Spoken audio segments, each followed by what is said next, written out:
Saudara, lorong-lorong kasus pembunuhan Vina di Cirebon 8 tahun silam satu persatu terbuka. Sejumlah saksi yang dihadirkan pada 2016 lalu mencabut keterangan di berita acara pemeriksaan terdahulu.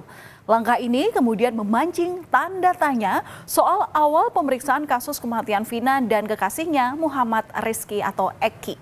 Dan nama Ibtu Rudiana, ayah Eki, kembali menjadi sorotan publik. Apalagi Rudiana ikut menangkap 8 orang terpidana yang disebut sebagai pelaku pembunuhan Vina dan Eki. Saya mohon kepada seluruh warga negara Indonesia agar jangan membuat kami lebih sakit. Eki adalah anak kandung kami yang mana menjadi korban daripada kelompok-kelompok yang kejam. Saya tidak diam, saya terus berupaya dan bekerja sama dengan Reskrim.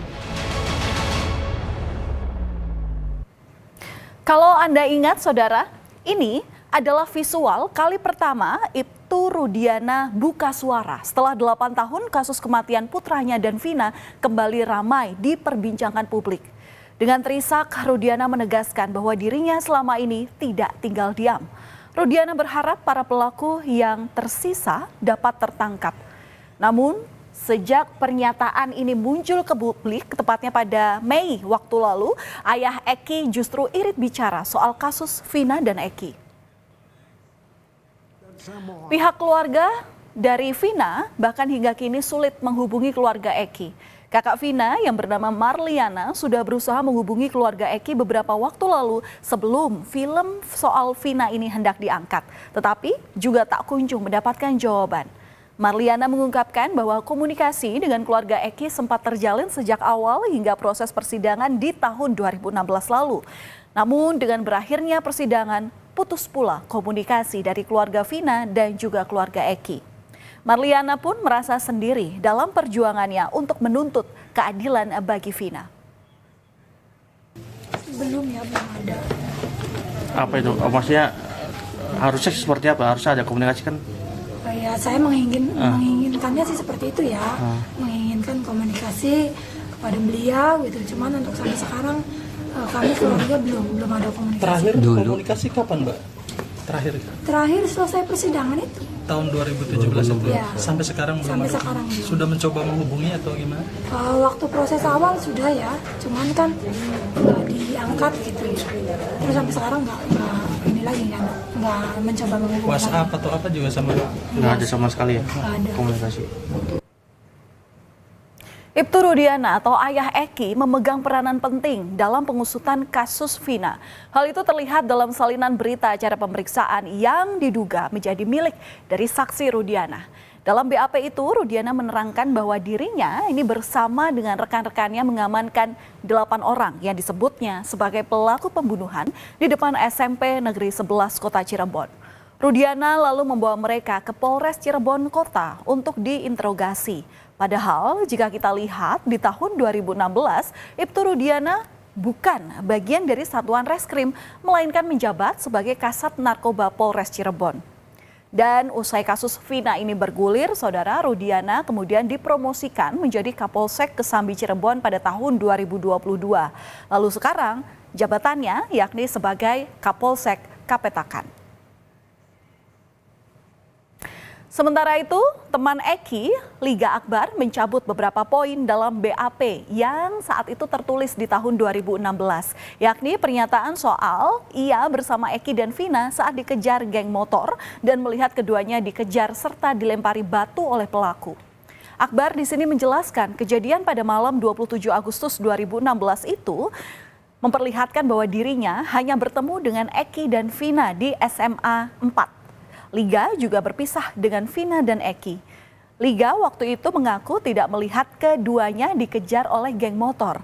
Dan Liga pun sudah menjelaskan ke penyidik bahwa dirinya tidak mengetahui kejadian kematian Eki dan Vina.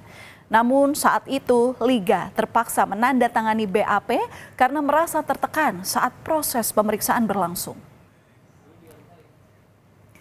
Liga Akbar juga menceritakan dirinya pernah berbincang dengan Rudiana beberapa hari pasca kematian Vina dan Eki. Dalam percakapan itu, Rudiana bertanya sejumlah hal soal Eki, termasuk apakah Eki memiliki masalah dengan orang lain.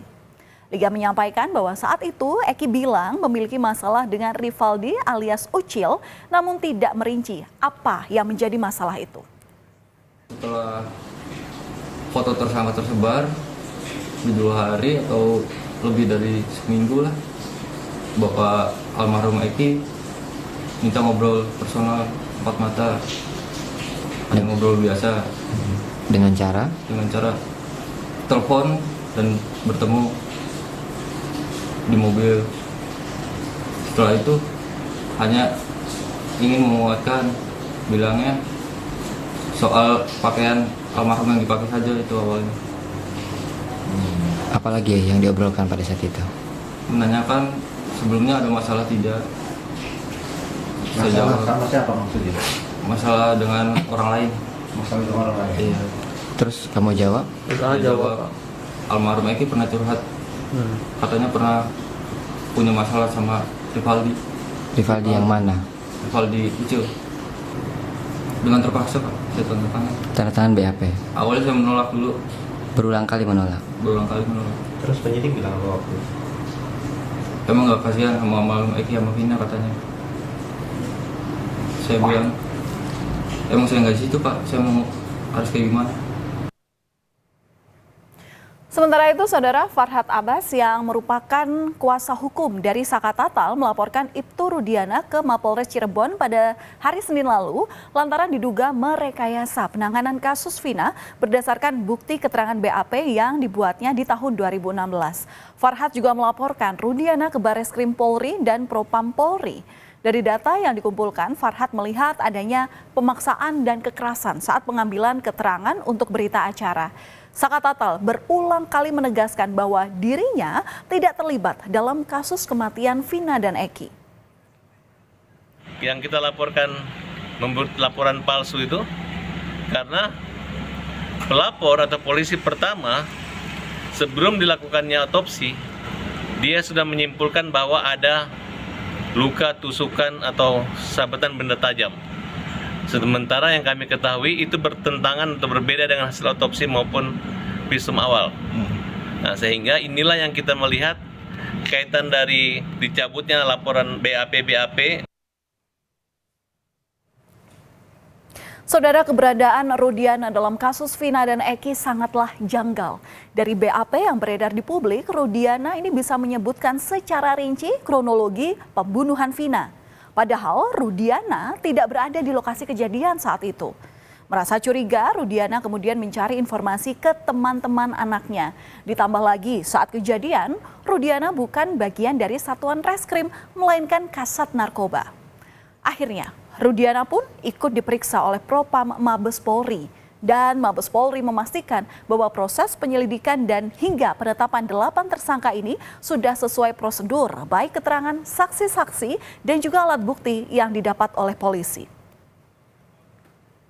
Itu saja terkait dengan semua yang terkait kasus ini, baik itu penyidik awal dari Laka Lantas, kemudian ada yang nangani di TKP awal, terus ada Ibtu Rudiana sebagai ayah korban, semuanya sudah diperiksa oleh Propam maupun dari Itwasum, dan sampai dengan saat ini semuanya sesuai dengan ketentuan. Oleh karena itu, rumor yang berkembang di luar atau mungkin pendapat atau persepsi boleh, tetapi yang jelas bahwa sekali lagi penyidik melaksanakan pemeriksaan berdasarkan alat bukti yang didapatkan, baik itu keterangan saksi ataupun alat bukti yang lainnya.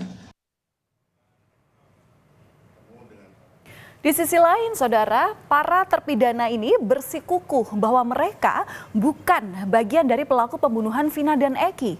Keempat terpidana pun akhirnya bertemu dengan tim pengacara dari Peradi. 4 terpidana kasus pembunuhan Vina dan Eki memberikan kuasa terhadap tim pengacara Peradi untuk mengajukan PK atau peninjauan kembali atas vonis yang mereka terima saat persidangan terdahulu. LP Kebonwaru dan mereka secara sukarela telah memberikan kuasa kepada DPN Peradi untuk mengurus masalahnya mengajukan peninjauan kembali. Rivaldi, saya dengan sukarela memberikan kuasa saya kepada PN Pradi untuk mengajukan PK dan bantuan hukum. Sementara dari keluarga Vina, Hotman Paris Hutapea selaku kuasa hukum mendesak Presiden Joko Widodo untuk mengusut tuntas kasus pembunuhan Vina ini. Menurut Hotman, semua pihak yang diduga terlibat kasus ini harus diperiksa untuk membantu menguak dalang dari pembunuhan Vina. Kasus Vina hanya terbongkar, misteri siapa dalang sebenarnya hanya terbongkar apabila Jokowi membentuk tim pencari fakta yang independen dari kalangan universitas. Kenapa saya mengatakan itu? Perkembangan terakhir, Pak Rudiana, ayah dari Eki, telah diperiksa oleh Propam. Propam menyatakan tidak ada pelanggaran etik. 2, penyidik Polda Jabar mengatakan kasus Peggy akan segera dilimpahkan ke kejaksaan dan nanti akan divonis oleh pengadilan. Artinya kasus ini akan berakhir begitu saja nanti dengan vonis terhadap Peggy. Apakah Peggy dinyatakan bersalah atau tidak, tetap tidak akan membongkar misteri siapa sebenarnya dalang pembunuhan terhadap Vina ini. Sebagai ayah korban, Ibtu Rudiana terlibat sangat dalam di pusaran kasus kematian Vina dan Eki. Apakah hanya Rudiana yang bertanggung jawab dalam proses pengungkapan kasus kematian Vina yang penuh kejanggalan ini? Dan mungkinkah Presiden Jokowi akan menerjunkan tim pencari fakta untuk mengusut kasus ini ke akar-akarnya? Kita tunggu saja perkembangannya.